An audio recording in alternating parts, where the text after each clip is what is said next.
Kalau dulu itu orang dagang itu sering ke kota, melewati hutan-hutan. Orang wong Cina itu kenapa dekat sama ustadz sama kiai? Karena mereka itu berdagang dan sering dirampok, sering dibegal di tengah hutan.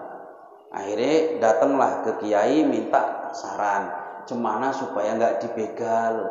Ya wis, dibungkus entah apa, dibawa, ini kamu bawa, minta sama yang maha kuasa supaya dilindungi. Dibawa, yakin betul dia ini dibawa betul, tapi niatnya apa? Supaya dilindungi. Dibacok itu gak mempan. Wong biyen iku masih Cina, walaupun apa? Cina, tapi dibilangi kayak gitu, dipakai, diyakini, dibacok gak mempan. Terakhir Cinanya ini setelah pergi begalnya ini penasaran, apa sih dibungkus ini? Setelah dibungkusnya dibuka, ternyata isinya tai kambing bulat-bulat. Asih protes dia, Pak Yai, kenapa ini isinya kok tai kambing saya buka? Kenapa kamu buka? Tapi manjur nggak? Ya manjur pancen. Tapi kenapa tai kambing?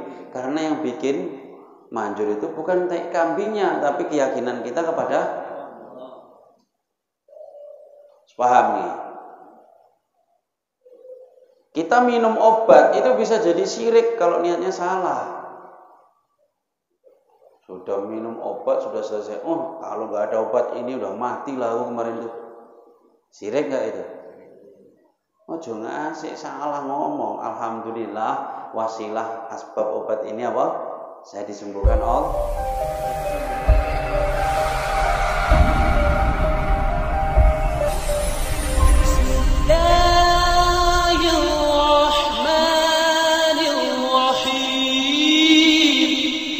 Assalamualaikum warahmatullahi wabarakatuh. Waalaikumsalam warahmatullahi wabarakatuh.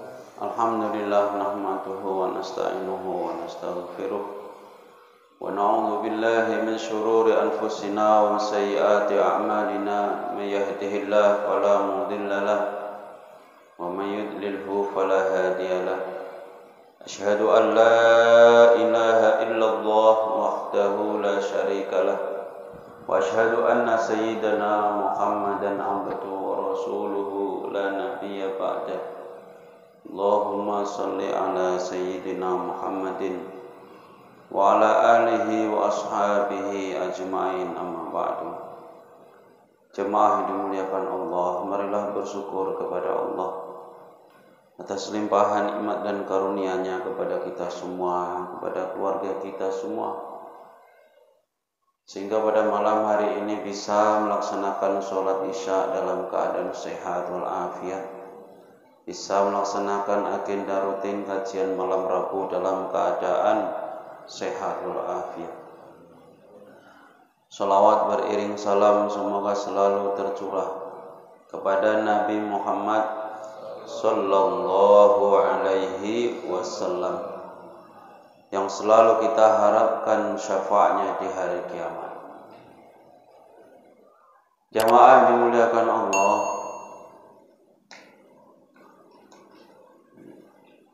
katanya sudah pergantian BKM. Mana ketuanya? Sinilah, biar nampak. Sini.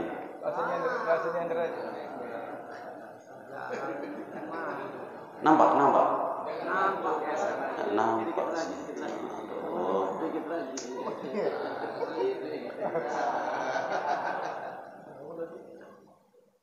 Karena baru ini perlu dikritik dulu, perlu dinasihati.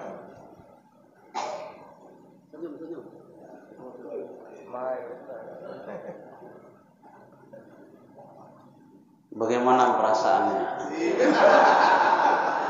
Kayak wawancara itu loh. Bagaimana perasaannya setelah menjabat sebagai ketua? Senang. Senang, tapi amanah berat. Betul. Harus ingat ini adalah amanah. Jangan cuma seneng tok, tapi gak ingat amanah. Berat ya. Tapi kalau nanti bisa amanah ini dijaga, maka ini akan menjadi wasilah untuk ridhonya Allah Subhanahu wa ta'ala. Amin Allahumma amin. Semoga makmur masjidnya, makmur jamaahnya, dan kita semua semakin rajin ya, khususnya ketua baru semakin rajin ke masjid, rajin ke kajian, dan rajin sedekahnya kan gitu. Kira-kira setiap malam Rabu ya. Amin. Amin Allahumma. Iki ketok kotakane beda.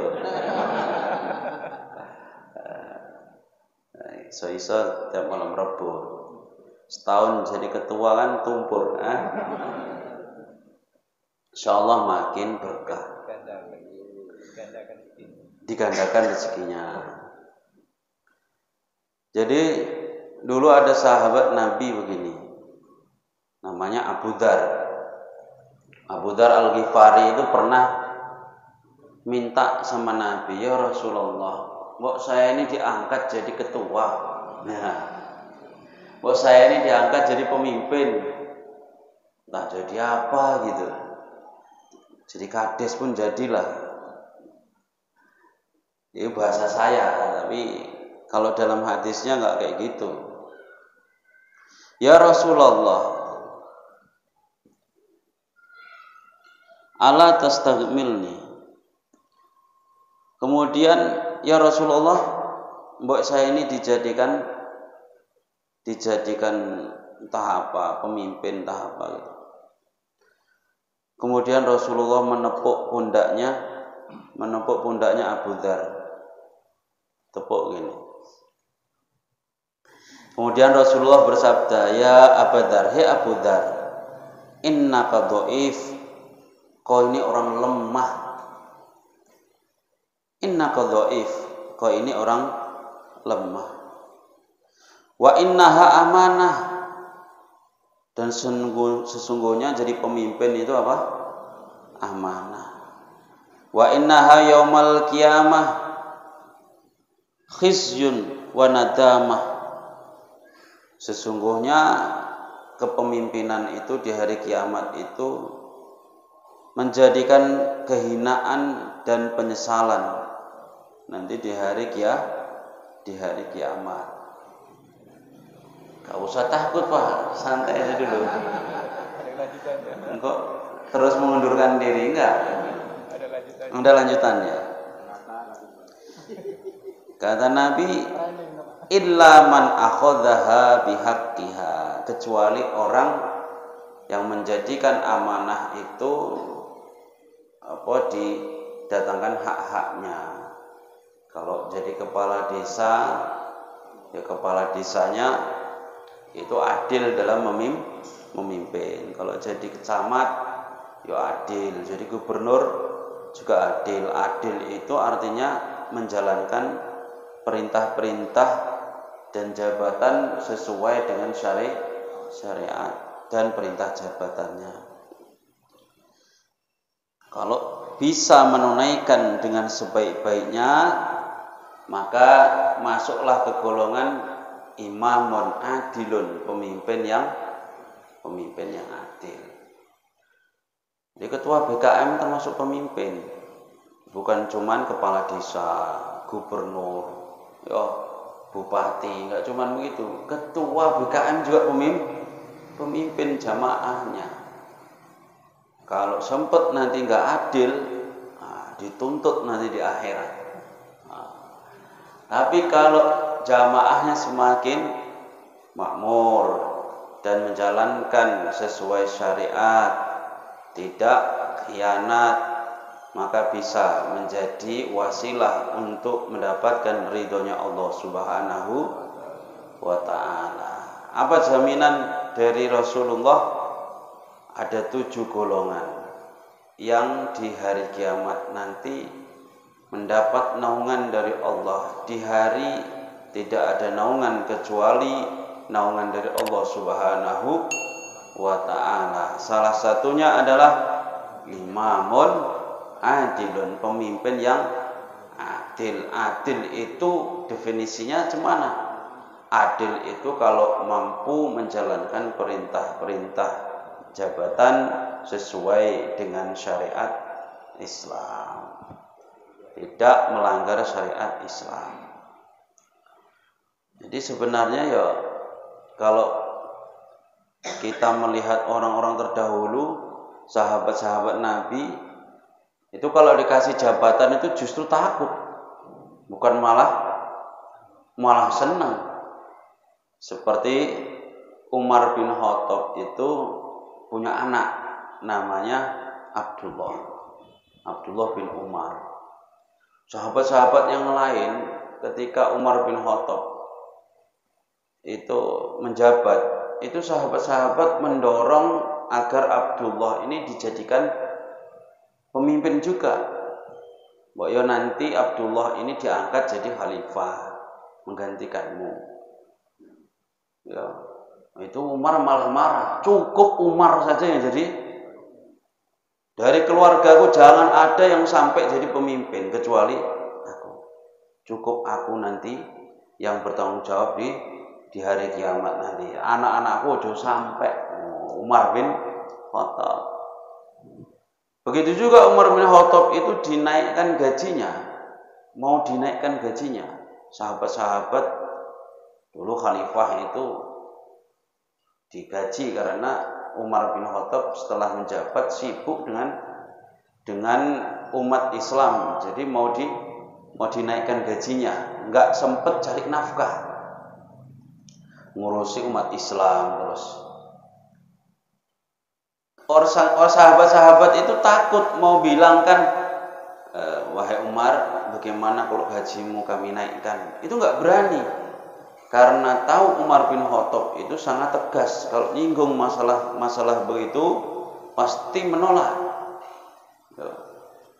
Sehingga titip pesan sama anaknya, putrinya Umar bin Khattab. Kemudian setelah disampaikan oleh putrinya, wahai Abah, bagaimana pendapat Abah kalau gaji Abah dinaikkan? Wahai putriku, dari siapa kalimat itu? Siapa yang ngasih ide seperti itu? Ya. Marah-marah justru Rasulullah, Umar bin Khattab marah. Kamu kan tahu yang saya ikuti itu Rasulullah. Bagaimana Rasulullah itu kehidupannya? Rasulullah itu kehidupannya sangat sederhana. Tidur di pelapah kurma. Bagaimana kemudian aku mau hidup lebih enak daripada junjunganku, daripada panutanku. Sementara Rasulullah tidur di pelapah kurma, makan seadanya, justru malah marah. Sekarang presiden pun usul dinaikkan gaji, alhamdulillah. Itu bilangnya seperti Umar bin Khattab. Saya nggak nyinggung siapa ya.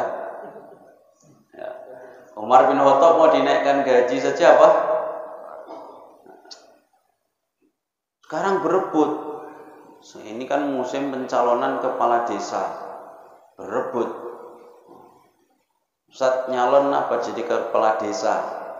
Astagfirullahaladzim. Saya disuruh nyalon kepala desa, nanggunglah minimal gubernur. Oh, amin, jangan diaminkan. Kalau bisa itu jadi pemimpin umat tanpa ada jabatan. Ngaji-ngaji begini sudah enak. Kayak Ustadz Abdul Somad ditawari jadi wakil presiden aja gak mau. Calon wakil presiden, bukan wakil presiden. Karena memang nggak gila jabatan. Cuman itu kan bergaji ya kan. Nah, ketua BKM nggak ada gajinya. Wis gak ono gajinya malah mengeluarkan gaji, nanti ada salahnya masjid dikomplain. Makanya apa sih enaknya di ketua ini? Hah? Seneng katanya, mau siap-siap ini, harus tebal telinga, harus siap-siap lapang dada. Kalau nggak siap-siap nanti dikomplain, merajuk lah, nggak maulah aku jadi ketua lagi katanya. Orang jadi pemimpin, apalagi yang seperti ini urusan akhirat, nggak bergaji, wis ngono rawan dikomplain. Ini memang usaha akhirat, tapi itu tadi harus siap-siap pasang telinga tebal, siap-siap pasang lapang dada. Jangan nanti di tengah-tengah mendapat masalah besar merajuk. Soalnya sudah banyak kejadian. Jadi kalau bisa pesan saya pribadi yang amanah, ya, yang amanah. Usaha supaya masjid ini semakin makmur masjidnya, makmur jamaahnya.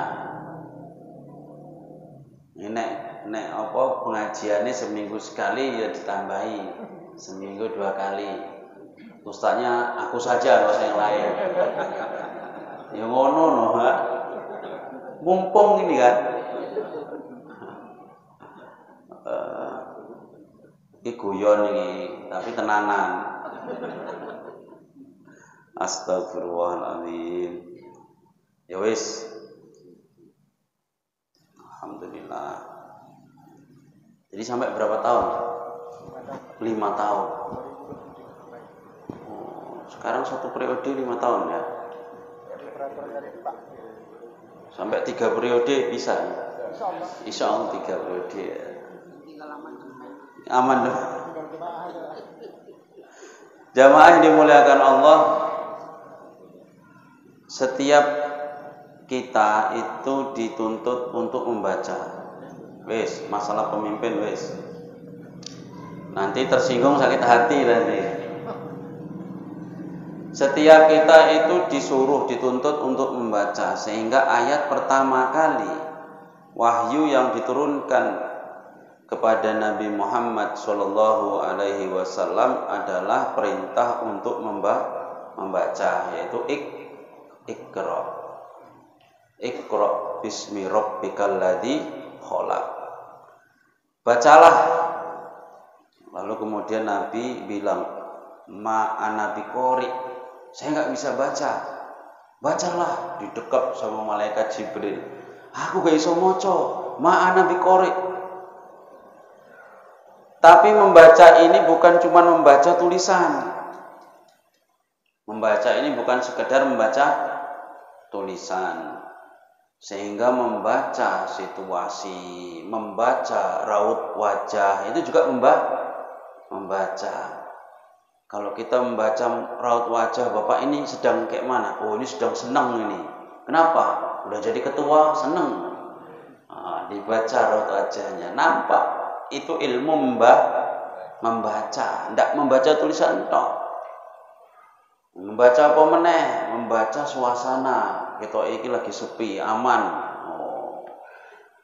Iku ilmu ini sapa? Ilmu ini mahal.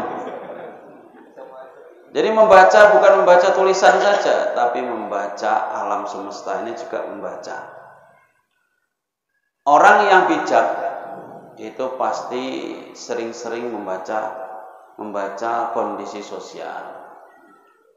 Orang yang beriman itu sering membaca keadaan alam semesta.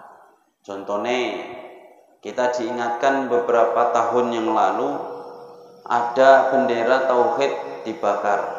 Bendera tauhid. Sehingga banyak ustadz-ustadz menyampaikan materi ceramahnya, materi khutbah itu tentang apa? Tauhid. Ya.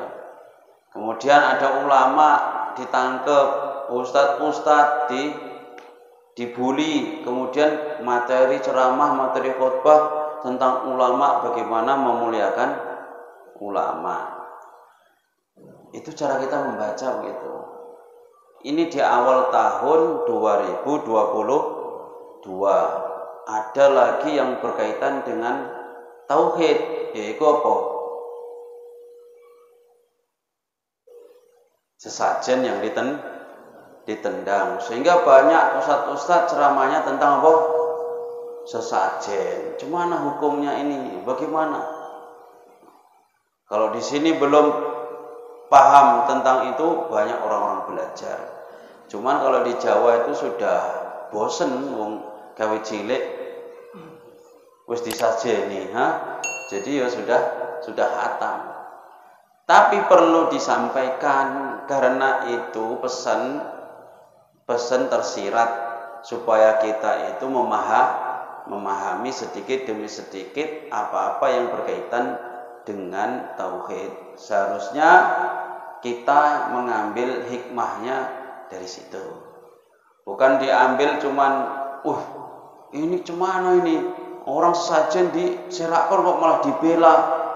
Malah dibela. Aturan ini yang nyerakkan ini yang benar. Itu secara dohirnya saja.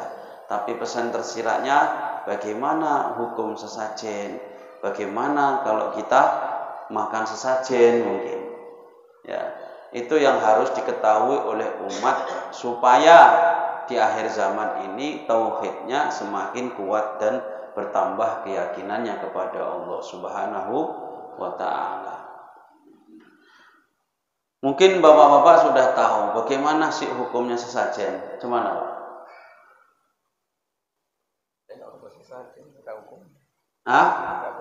Enggak pernah buat. Kalau makan sesajen, pernah itu tadi yang kotak-kotak tadi sesajen itu. Sesajen itu enggak harus nasi tumpeng ada ininya. Sesajen itu apa? Dari kata sajian. Orang Jawa bilangnya sesajen. Dulu kalau ada orang, ya, mama saya sering dikasih sesajen. Mama saya menolong orang melahirkan. Di sana itu menolong orang melahirkan gratis. Di sini kan dipatok harga. Siap melahirkan berapa, Bu? 1 juta.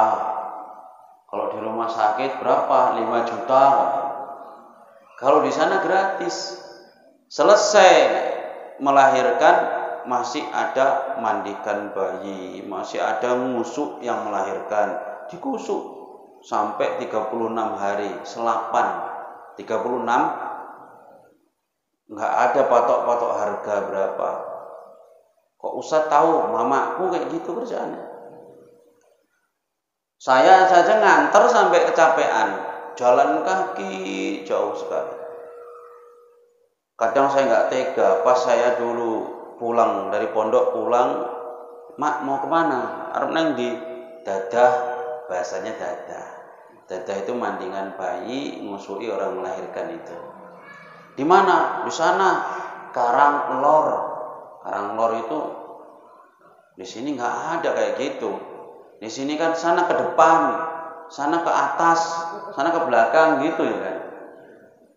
Ini Jawa arep ngalor, ngidul, ngetan, ngulon gitu.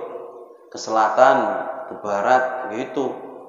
Jadi orang nggak bingung. Saya sampai sini itu bingung, nggak tahu arah. Sampai sekarang saya itu kadang bingung. Jalan ini arah kemana itu saya bingung. Kenapa? Nggak pernah disebut. Coba kalau di Jawa, orang itu setiap hari asal ditanya, arep nang ndi? Ngalor yo rono. Ngetan rono, ngulon rono. Nah, itu tidak ada di Medan sini. Arep nang ndi? Sono ngalor, Karanglor. Saya ikuti jalan kaki, naik kereta. Ternyata setelah sampai tempatnya jauhnya luar biasa jalan kaki. Jalan di sana naik turun. Mak, kenapa sih? Sampai jauhnya kayak gini nggak minta dijemput saja. Ya wongnya mungkin sibuk, Jong. Kan capek kakimu mak kayak gini jalan. Dikei piro mak? Gak oleh ngomong kayak ngono. Minta dikasih berapa mak? Gak oleh ngomong kayak ngono. Ya sak ikhlase, kadang yang dikei sak mene, kadang yang dikei sak mene. Gak apa-apa, sementing niate nulung wong. Engko nek aku nulung wong, engko anakku nang ndi-ndi lak ditulung wong. Kalau saya rajin menolong orang, nanti anakku dimanapun dia berada, nanti kan ditolong orang. Iku niate kok ngono. Tapi nggak pernah matok harga, nggak pernah. Siap selesai sampai 36 hari, biasanya orang-orang itu ngasih sesajen. Dikasihlah beras, dikasihlah mie, dikasihlah minyak, dikasihlah kelapa, dikasih, pokoknya seanane dikirim. Iku jenenge sesajen. Ya, jadi sesajen itu apa? Sajian. Dulu orang nyunat itu yo di sana itu ada yang ikhlas, ada yang sudah patok harga. Siap nyunat begitu disajikan. Di situ ada telur, di situ ada bunga mawar, di situ ada apa? Ini untuk Pak apa jenenge ya? Pak Calak. Ya, Pak Calaknya yang tukang nyunat dikasih sesajen. Jadi sajian itu apa? Mosok arep mangan kembang. Dikasih bunga, dikasih beras, dikasih makan. Yang makanan, yang pisangnya dimakan. Tapi yang nggak bisa dimakan tadi, nggak usah dimakan. Ya berarti kayak gitu hukumnya cuman? Nggak, hukumnya makan yang dikasih itu tadi, sesajen itu tadi, hukumnya kayak mana? Ya gak ada masalah. Kalau memang dikasih untuk. Jadi kok ada bunga, kok ada beras mentah, kok ada iku filosofinya orang Jawa begitu. Jadi setiap daerah itu ada tradisi. Ojo sikit-sikit protes, ojo sikit-sikit haram, sikit-sikit syirik, sikit-sikit apa? Bid'ah. Ya wong masuk neraka semua. Pahami dulu, ya. Nah, jadi yang beredar itu gimana saat itu malamnya itu mengadakan tolak balak, zikir bersama, minta sama Allah. Loh, apa boleh mengadakan zikir bersama, tolak balak begitu? Nyembelih ayam, nyembelih kambing, nyembelih lembu, kerbau, dimakan-makan kayak gitu apa boleh? Zikir minta kepada Allah agar dilindungi dari segala musibah, dari segala penyakit, boleh enggak? Siapa bilang enggak boleh? Terus umpama tempatnya di masjid boleh enggak? Tempatnya di rumah boleh enggak? Tempatnya di halaman, yang penting enggak ganggu orang. Kalau di jalan cemana? Ya delok dhisik, nek di jalan ganggu wong lewat ya enggak oleh ganggu orang lewat. Tapi kalau di pinggir jalan juga masalah. Kenapa mesti di jalan? Kan bisa di masjid. Ya harap ning ndi sak karepe wong. Repot. Bahkan di dalam kitab Fathul Mu'in, ini kebetulan saya bawa. Ini kitab Fathul Mu'in. Di mana-mana kalau ada musyawarah, bahsul masail. Jadi ada tradisi di pondok-pondok pesantren di Jawa itu, setiap ada masalah yang beredar dan masalah itu di masyarakat itu lagi apa ya bahasanya? Viral ya. Itu langsung dibahas dalam forum musyawarah. Namanya bahsul masail, cari-cari masalah. Jadi cari dalil, nanti dibahas. Hukumnya cemana ini? Sesajen itu sudah sering dibahas di pondok-pondok pesantren. Dan dalilnya selalu ada di dalam kitab ini, Fathul Mu'in, di dalam bab udhiyah. Itu kalau cetakan ini Haramain itu halaman 64, ada di situ sebelah kanan paling bawah. Saya bisa kayak Ustaz Adi Hidayat, soalnya bawa bukunya. Ayo, wis tak tondoi bisa. Enggak usah, orang itu enggak usah sok pinter, lebih baik bawa buku tapi jelas daripada sok pelang-pelang tapi salah, kan nanti tanggung jawabnya gede.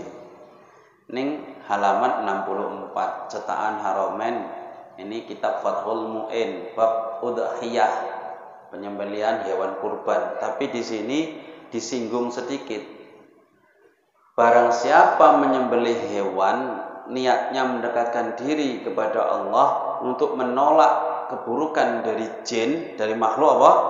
Jin, maka itu tidak apa-apa, lam yahrum, tidak haram. Ya.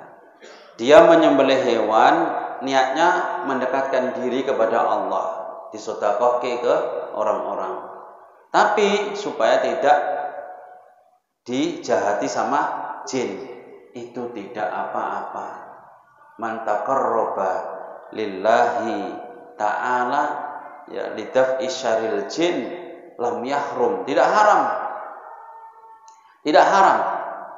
Man dabbaha taqarruban lillahi ta'ala, barang siapa kok menyembelih hewan kurban karena niatnya mendekatkan diri kepada Allah, taqarrub ilallah. Untuk apa? Lidaf'i syarril jin, untuk menolak keburukan jin, maka lam yahrum. Lidaf'i syarril jin anhu lam yahrum, maka tidak haram. Artinya boleh. Au biqasdihim, yang haram cemana? Nyembelih hewan, ayam, kambing, lembu, tapi niatnya untuk jin itu, ya, supaya jinnya bisa makan, supaya jinnya bisa menikmati hidangan ini, maka itu haram. Dan yang disembelih jadi bangkai itu dalam kitab-kitabnya ma'uhilla li ghairillah, hewan yang disembelih untuk selain Allah. Tapi kalau niat karena Allah dulu, saya menyembelih ini niatnya taqarrub, mendekatkan diri kepada Allah supaya Allah melindungi kita dengan sedekah hewan ini kepada orang-orang fakir miskin, kepada tetangga-tetangga, dibagi. Itu tidak apa-apa. Datang orang sekarang yang nampak dohir menyembelih hewan gawe apa tolak balak, iku syirik, iku musyrik. Makanya belajar ngaji dulu, apa lebih pinter dari ulama yang bisa nulis ini sudah ratusan tahun. Ulama ahli hadis, ulama ahli fikih, ulama ahli Al-Quran. Sekarang orang baru hafal beberapa biji hadis sudah mudah-mudah bilang syirik, bilang bid'ah. Iku nampak sekali enggak pernah ngaji.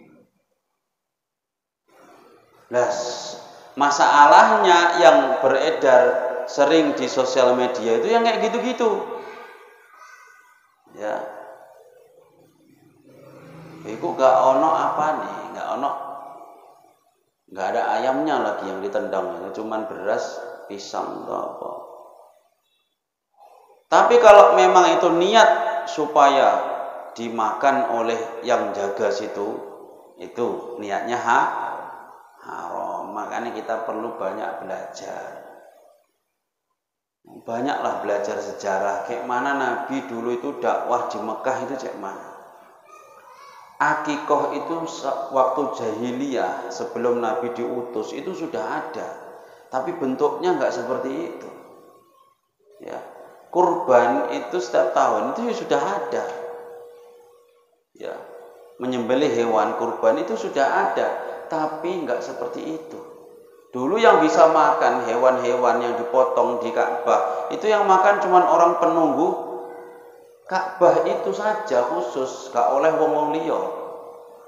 Datang Islam, datang Nabi, ya, diutus menjadi Nabi, maka itu dibagi-bagikan rata ke seluruh fakir miskin.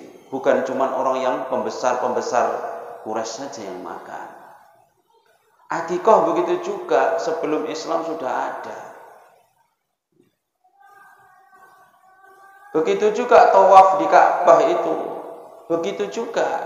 Dulu tawaf di Ka'bah itu sambil telanjang dan yang mantra yang dibaca bukan seperti sekarang ini. Datang Nabi diutus, orang yang tawaf itu nggak boleh telanjang, harus pakai penutup aurat, yaitu pakai baju ihram. Kemudian mantranya diganti, jadi bacaan banyakan kalimah thayyibah yang baik-baik. Tapi tawafnya tetap ya. Di Safa dan Marwah itu ada berhala. Dibilang berhala. Tapi patung di Safa dan Marwah yang untuk sa'i. Ya, untuk sa'i. Sing wis tahu haji sapa? Sing wis tahu umroh sapa? Di Safa dan Marwah. Di Safa itu ada patung namanya Ishaq, dan di Marwah itu ada patung namanya Nailah. Apa? Ishaq dan Nailah. Tulisannya Nailatun Nailah.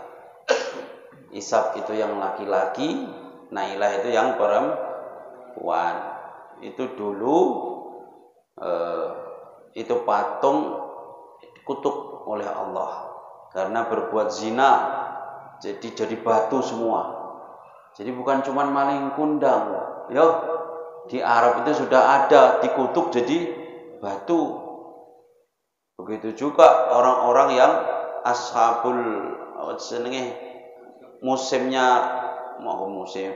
kaumnya Nabi Lut, siapa sini? Aku ditumplek, diangkat, ditumplek. Iku artefaknya, bekas-bekasnya jadi batu. Kaum Sodom. Jadi batu.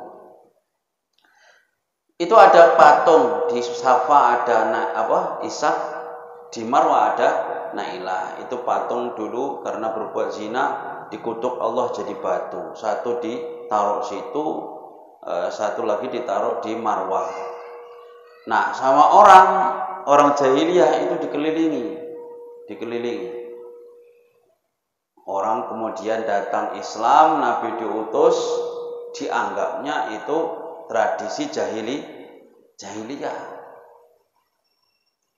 Dianggapnya itu tradisi jahiliyah sehingga orang muslim nggak mau keliling itu patung Safa dan Marwah.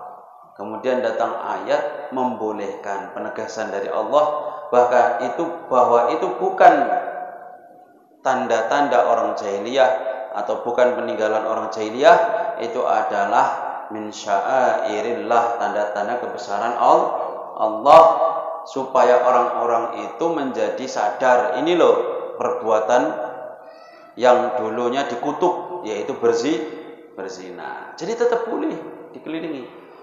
Padahal di zaman jahiliyah juga dikelilingi. Artinya apa? Kita jangan kemudian menolak tradisi secara mentah-mentah. Menolak apa?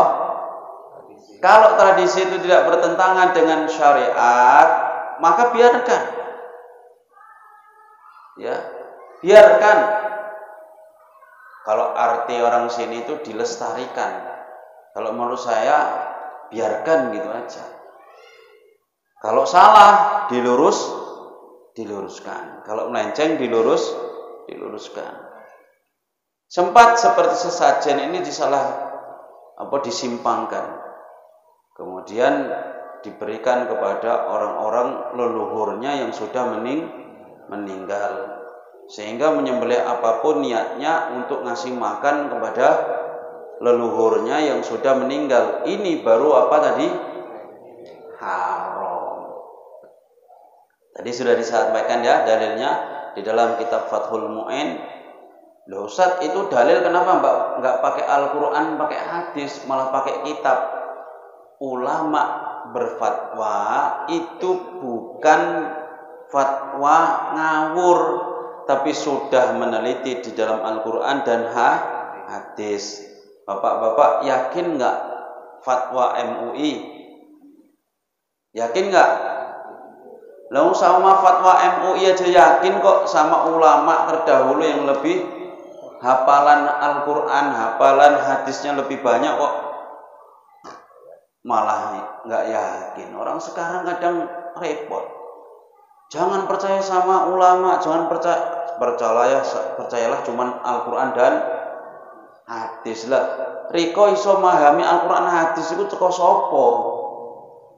Pertanyaan ini kan ngono. Kamu lebih pandai, lebih bisa memahami Al-Quran hadis daripada ulama yang dulu. Itu pertanyaan itu harus dipegang kuat-kuat untuk orang yang sombong-sombong itu. Gak usah percaya omongannya ulama, gak usah percaya kiai saya Nabi Muhammad. Astagfirullah, kiainya Nabi Muhammad. Gemblong, kapan dia jumpa dengan Nabi Muhammad itu kapan? Untuk memahami hadis yang segitu banyaknya itu saja, itu masih perlu belajar lama. Kita tinggal dengerin ulama, sudah disampaikan, dijelaskan lewat karya-karya mereka, kan tinggal enak. Malah mau istilahnya orang itu yang kayak gitu itu sudah disajikan, ini loh makanan, tinggal makan, tapi nggak mau, nggak mau. Saya mau masak sendiri, ngambil beras, bikin bumbu sendiri. Padahal itu yang masak sudah chef yang terkenal. Chef siapa yang terkenal? Chef Jujun, Juna. Aku manggilnya chef Jujun. Sudah chef terkenal, tapi dia nggak percaya. Aku mau bikin masakan sendiri. Akhirnya malah raka-karuan, gak ngalor, gak ngidul bahasa Jawanya. Nah, orang nggak usah sombong. Ini fatwa ulama. Apa fatwanya? Man dzabaha taqarruban lillahi ta'ala aw lidab isyaril jin anhu lam yahrum. Barang siapa kok menyembelih hewan untuk Allah, menyembelih hewannya taqarruban ilallah. Karena kita menyembelih kemudian disedekahkan, itu niatnya supaya mendapat pahala dari Allah. Dengan wasilah amal taqarrub itu kemudian harapan kita supaya dijauhkan dari godaan jin. Boleh enggak kayak gitu? Boleh enggak kayak gitu? Kita baca Quran. Baca Quran ini untuk apa? Ya, baca Qur'annya niatnya karena Allah. Tujuannya apa? Supaya jinnya enggak ganggu. Oleh apa enggak? Ya oleh. Supaya Dajjal enggak mengenai kita sihirnya, kita disuruh baca apa? Al-Kahfi awal sampai 10, akhir 10 terakhir. Boleh enggak kayak gitu? Makanya orang itu kalau enggak mau belajar itu pasti pakai emosi toh. Ya. Jadi sesajen belum tentu haram. Yang haram itu yang kayak mana tadi? Niatnya memang sesembahan selain Allah. Wes ngono. Kalau di zaman dulu itu yang ditaruh di pohon, yang ditaruh di pinggir berhala, itu loh yang haram. Sudah jelas niatnya untuk itu. Ya kalau ini kayak kemarin itu malamnya zikir bersama, makan-makan bareng. Memang ditinggal supaya dimakan burung di situ, supaya dimakan apa di situ, diserakkan. Salahnya divideokan meneh. Nah, itu salah. Ya. Apa yang kira-kira dilakukan kalau enggak nampak video diviralkan, nggak salah. Ketika diviralkan jadi salah. Itu banyak sekarang. Makanya hati-hati. Ya, hati-hati. Kita mau ibadah, mau sholat taraweh bersama ke masjid satu keluarga, naik mobil. Alhamdulillah bisa satu keluarga naik mobil menuju masjid sholat taraweh. Benar. Tapi ingat, orang lain nengok, berarti rumah dalam keadaan kosong. Baca situasi. Gara-gara baca status malingnya sukses. Betul kejadian. Ya, orang liburan selama seminggu, libur panjang. Wes ngono sok-sokan update status foto bareng satu keluarga, pergi jalan-jalan.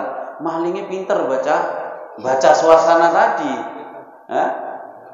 Makanya sing iso maca juga umur kita maling pun iso maca. Kosong berarti. Ini nggak usah sering-sering diviralke. Ya, pengen nipu maling, tahu caranya kayak mana? Sudah pulang kita sampai rumah, baru diupload. Nah, alhamdulillah bisa jalan-jalan satu keluarga. Jadi ada orang mau malam-malam mau maling, siapkan pentungannya. Nah, itu nipu maling caranya. Gak usah diviralke, gara-gara itu ditangkap ya, sing nyerakkan itu ditangkap. Kenapa saya sampaikan ini supaya nggak salah paham? Aku sering kok dengar kabar-kabar ini rezim ini udah kacau ini. Kenapa? Orang nyerakkan sesajen itu kan syirik, malah ditangkap. Makanya belajar dulu. Cemanapun kalau tradisi itu di otak-atik, kita pun marah. Enggak, marah kita ini. Orang warung itu aja yang jelas-jelas misalkan kita nampak ini haram, ini apa ini maksiat, kira-kira marah apa enggak? Keprok botol apa enggak? Keprok botol, kan hati-hati. Kok enggak kayak gitu diserahkan orang yang jelas-jelas judi langsung diserahkan atau dipukuli Jadi hati-hati ya.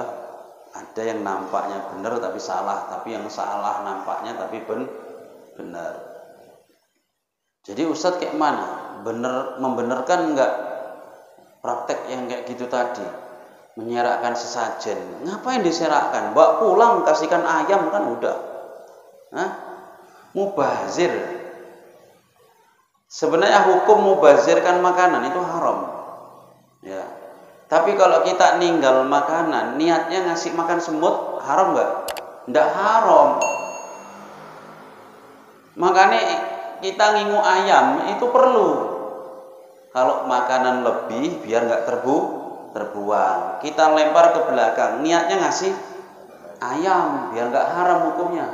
Kalau kita nasi bekas kita buang gitu saja, haram. Kita mubadzir. Al-Qur'annya sudah melarang. Tidak boleh israf, tidak boleh mubadirkan barang. Makanya aku ngingu ayam di belakang. Ada nasi lebih lemparkan. Niatnya ngasih. Masuk makanan lebih dibuang itu sayang kan? Sekarang kalau yang belum punya ayam, punya bebek, kalau sering makanannya lebih jangan dibuang. Pak Miring alhamdulillah banyak ayamnya ya. Jadi makanan lebih pun enggak masalah. Ya, ini Pak Miring. Gak eneng. Alhamdulillah. Wis, ana pertanyaan?